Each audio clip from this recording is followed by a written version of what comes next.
आओ आज तुमको हाल कल्ब अपना सुनाता हूँ। मुझे तुम अलविदा कह दो, मुझे तुम अलविदा कह दो।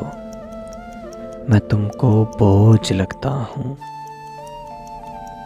तेरे लहजे में वो तलखी कि यूं बिजली कड़कती है, तेरे लफ्ज़ों में वो शिद्दत कि बातिल जोर से गरजे।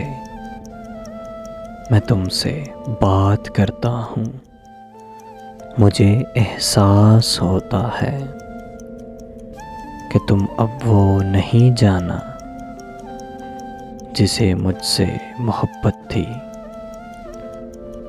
वो जिसकी झील सी आँखों में मेरा ही अक्स रहता था।